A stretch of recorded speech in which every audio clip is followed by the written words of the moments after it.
In today's video, I am going to clarify a misconception that has been going on around regarding positive thinking. Now, from what I have seen, there are mainly two schools of thoughts regarding positive thinking.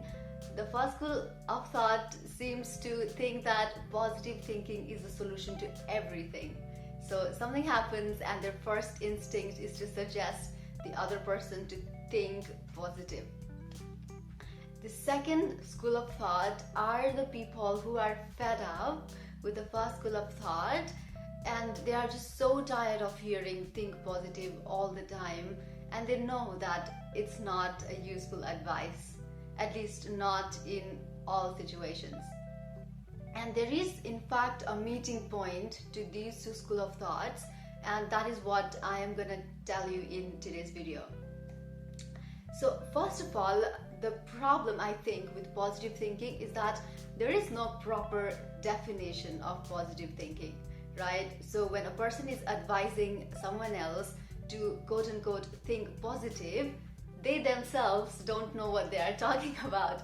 So obviously the person on the receiving end has no clue whatsoever what it means to think positive. So let me define positive thinking for you. To understand this definition, what we need to know is we have two categories of thought, at least for the purpose of today's discussion. The first category is the thoughts which seem to occur without our seeming control. They seem automatic. Now, these are the kinds of thoughts which are the result of our beliefs, and we just don't seem to have any control over them, at least in the moment when they occur. The second category of thoughts are the thoughts that we can deliberately introduce, that we can consciously have control over, and we can consciously think. Now, when we talk about positive thinking, what we are essentially talking about is the second category of thoughts.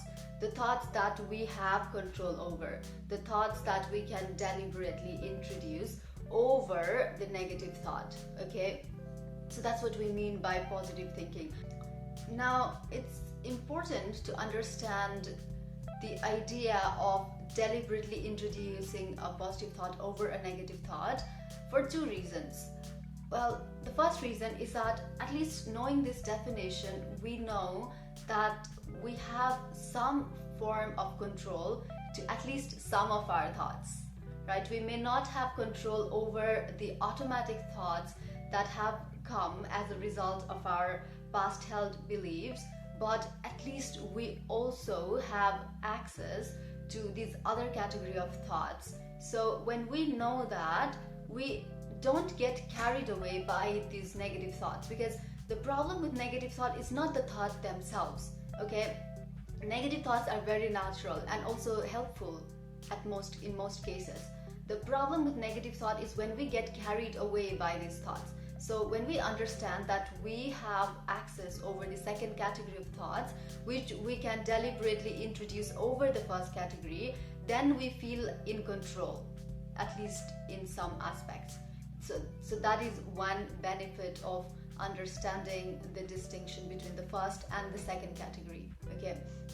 The second important reason why it is essential to understand this distinction is that often we think that positive thinking is all about the first category, and when we cannot change this first category of negative thoughts into positive thoughts, we feel like we're not positive people. We judge ourselves, we judge others, and because we judge ourselves and our thoughts, we suppress these negative thoughts. We don't express them, and when we don't express them, they get bigger. They create more problem. They get piled up and up and up and up, and then they burst, right?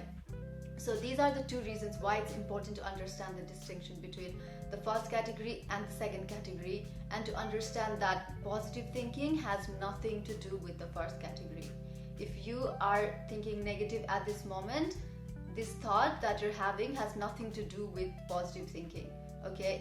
You cannot change it to positive thinking.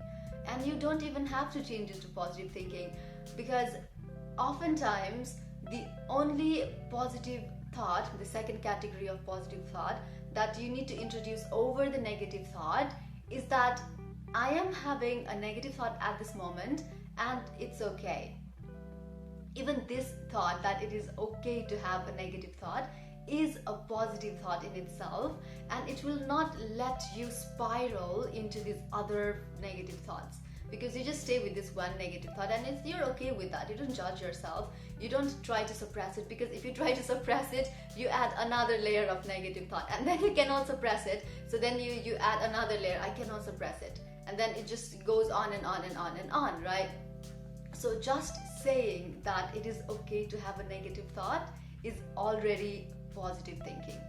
So we tend to think that negative thoughts and positive thoughts are opposite to each other, but they are not actually, because whenever we talk about positive thinking, negative thought is already in the scene, right? Otherwise we wouldn't talk about positive thinking. So the negative thought is already a component of positive thought.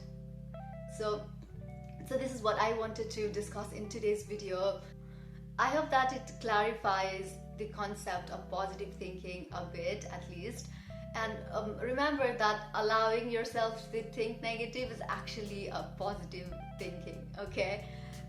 So let me know if it works for you. Next time you can try it out, or you can try it out on someone else. And I'll see you next time.